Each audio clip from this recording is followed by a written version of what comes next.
So one thing we often get wrong is core engagement. And what I mean by core engagement, so I'm talking about abs, obliques, TVA, your back, and how to properly engage, throughout sport, throughout training. That's going to help with injury prevention, going to give us a strong base to move our limbs around and achieve great things. So I'm going to pretend today, I want you to think about this medicine ball as a wall. I'm just using this angle so you can really see the side angle of this, but generally you're going to want to have your hands pressed up against the wall.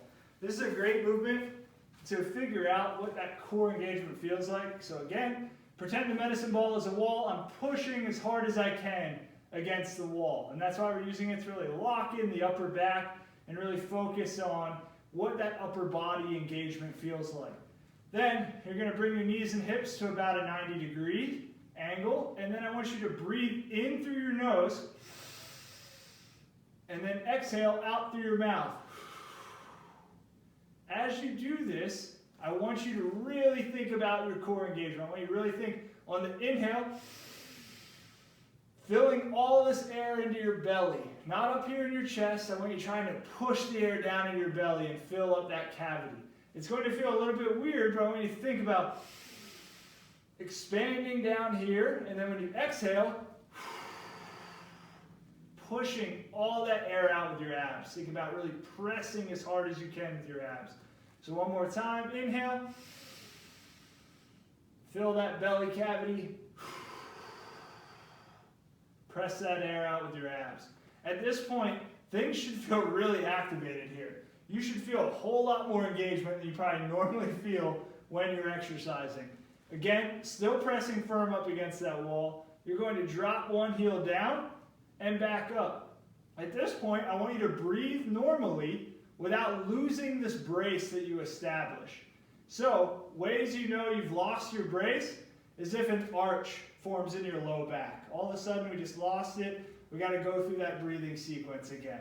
That's one of the most telling ways that you've started to lose that engagement. And you're just dropping one heel down and back up, trying to keep everything nice and firm against the ground.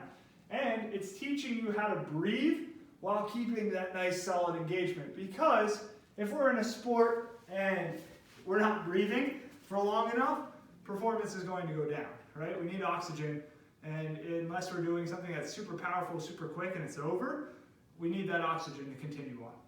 So it teaches you how to breathe without losing all this engagement throughout the movement. It's also teaching you how much your abs are involved in the breathing process, in the exhale process. You should feel that core engagement, that TVA, those abs just turning on as you're really pressing the air out of your body. And instead of breathing in here and doing really shallow breaths, think about getting that air down into your cavity of that stomach. I'm using the stomach as kind of a point of reference, but think about expanding that lower portion of your cavity versus getting stuck up here in your chest to get more thorough breaths. And that whole time you're able to maintain this nice strong column, which now you can go out and do all these crazy things with your limbs because you got the strong midsection ready to roll.